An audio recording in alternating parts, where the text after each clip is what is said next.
If you've ever stared at your Unity scene and wondered why nothing's working, this video is for you. Today, I'm going to walk you through the 3 core debugging tools I use all the time. The console with Debug.Log, the Visual Studio Debugger with Breakpoints, and finally, how to print values into UI and your inspector window so you can see them in real time while your game is running. By the end of this video, you'll stop guessing and you'll see what your code is actually doing line by line.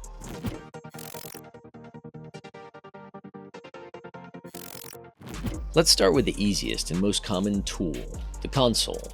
If you don't see it, you can go to Window, General, Console, or hit Control-Shift-C.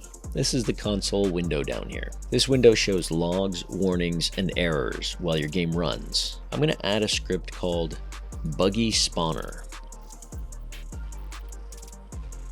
Let's go inside Buggy Spawner. Now inside of this method, spawn stuff, I have a loop. And inside this loop, I'm using Debug.LogError and Debug.Log to log information to the console. I'm using string interpolation with the $ and quotes, so I can easily include variables. That second argument, spawned transform, is really useful. If you click the log in the console, Unity will ping that object in the hierarchy. Unity uses icons and colors to help you quickly see what's going on. White lines are logs, yellow lines are warnings, and red lines are errors. You can filter these by using the icons at the top of the console so you can only see errors while you're fixing something critical.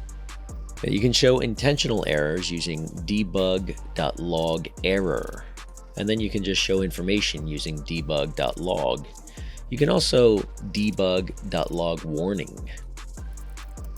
And in this case, I'm just sending a message that is a fake warning, but it has a reference to this, and it will show up in yellow. If I hit play now, I should see an error in the console because I haven't assigned a prefab to spawn. So let's test that. So you can see here, this error, prefab is not assigned, fires off in the console.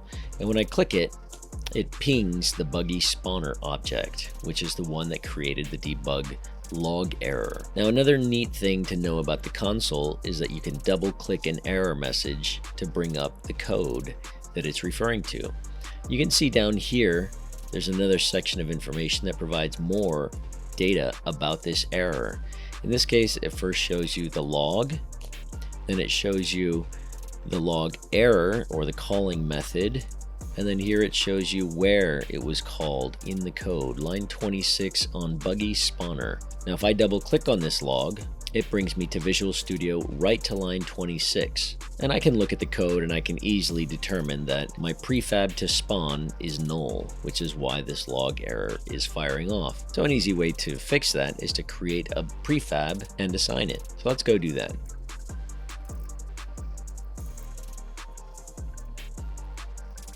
Okay, let's assign our prefab to the prefab to spawn slot, and let's hit play again. And remember to open the console window.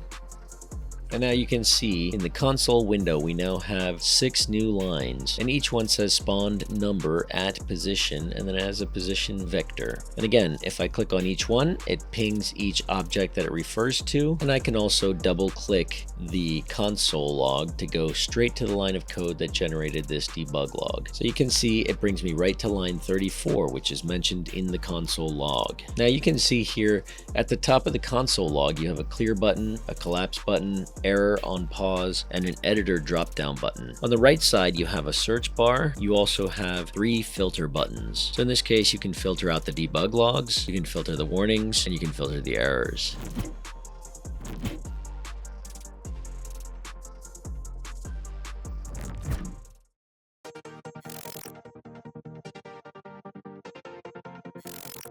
Okay, now let's take a look at Visual Studio. Okay, logs are great, but sometimes you want to pause the game at a specific line of code and step through your code one line at a time. That's where the debugger comes in. I'm using Visual Studio here, but the idea is the same in other editors. In Visual Studio, I'm going to set a breakpoint at this line by clicking in the margin. This is line 22, right at the beginning of our for loop. Now we need Visual Studio to attach to Unity. At the top, we can select Debug Attach to Unity Debugger, and then you pick your instance of Unity. In this case, I only have one instance running. So now when you see the stop, that means that it has connected to Unity and it's waiting for Unity to run. I'm going to jump back into Unity and hit play.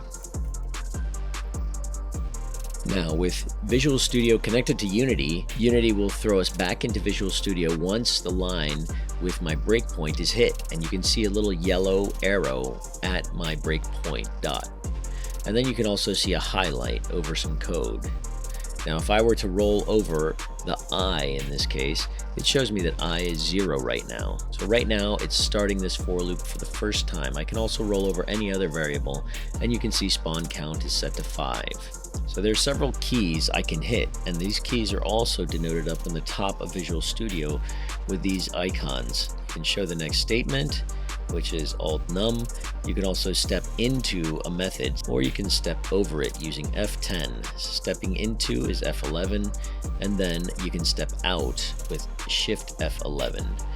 So let's see this in action. If I hit F11, you can see that the debugger has moved to the next line with the arrow denoted right there. We're now on line 23 at the beginning of this brace. So we're just entering a new scope, and I can hit F11 again, and you can see it's going to check if prefab to spawn is null, and I can just roll over the equals sign here, and you can see it says false. I can roll over prefab to spawn, and you can see that there is something in here.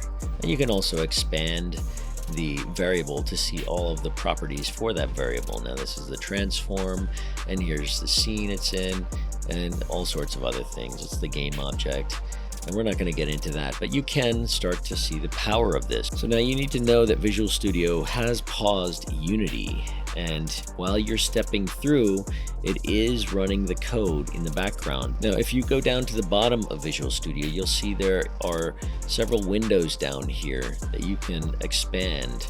Now autos, if you expand that, it'll show you what variables are loaded in this scope. So another thing you can do is you can set a variable to be watched. So I can right click on a variable and I can say add watch.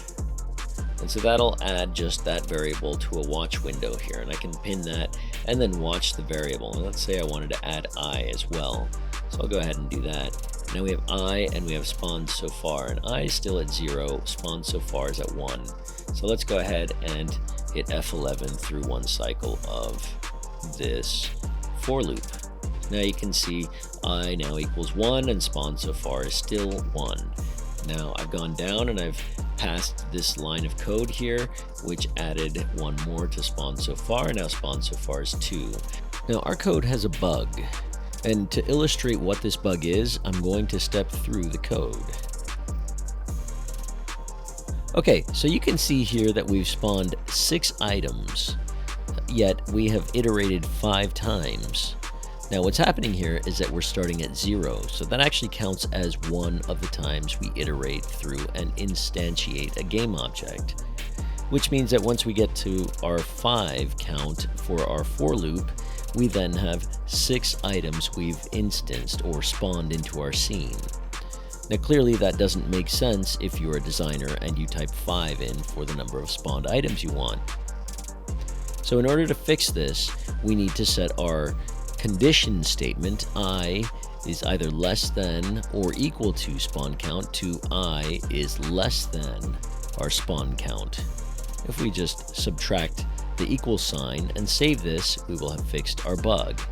And that shows the power of using the Visual Studio Debugger to find bugs.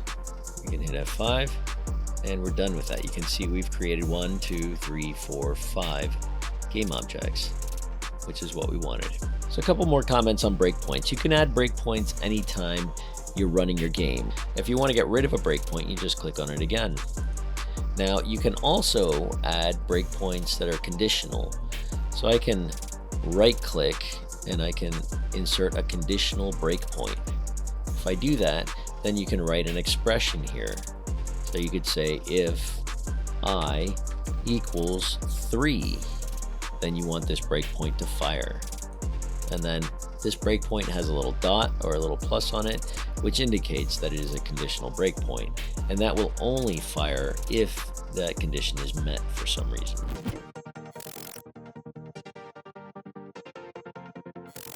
Sometimes you don't want to stop the game or flood the console with logs. You just want to see a variable change over time. And that's where the inspector window is your friend. So in our script, we have a private spawn count integer, and any public field or any private field marked with serialized field shows up in the inspector so you can see it, and you can see spawn count is right there. If I hit play and then I click the little drop down on the top right of the inspector window, the 3 buttons or 3 dots, and I go to debug, then you'll see a whole different view of the inspector window. Now it may look kind of strange, but you can see down here spawn so far is now set to 5. And that's not something that you could see before. If I hit stop, then you can see spawn so far is set to 0. And so that's one of these hidden variables that is in our component script, but it's not visible to the inspector. So in this case, you wouldn't need to write a Debug.Log in your code. You could simply see the spawn so far number in the inspector window, just in debug view. So if I wanted to see if this spawned, let's say 10 game objects, I can hit play and you can see the spawn so far number down here should update once it's created 10 game objects. And you can see that we have 10 game objects in our scene now. Okay, so let's close that. Let's get back to normal view in our inspector window.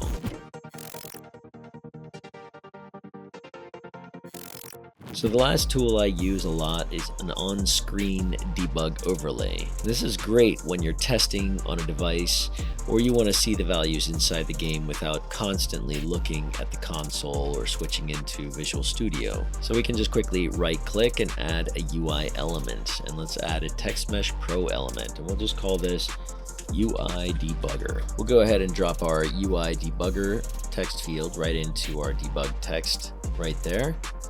And if we take another look at our code, you can see down here we're setting debug text.text equal to spawned and spawned so far divided by spawn count. Now that's not an actual divider, it's just how many we spawned versus how many we're supposed to spawn.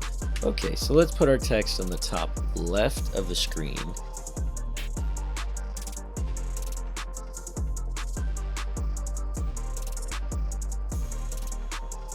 So now in play mode, every time we spawn an object, you can see that the text gets updated to reflect the live game state. So we have 10 out of 10 spawned here. You can expand this idea for showing the player's health or ammo, displaying the frame rate, printing the internal state like current state attacking or AI target player. Just remember to either turn this off for your final build or put it behind a simple debug mode toggle so it doesn't ship to players. So that's the basic Unity debugging toolkit. Console logs for quick feedback, the Visual Studio Debugger for stepping through line by line and catching tricky bugs, and Inspector UI output for watching values change in real time.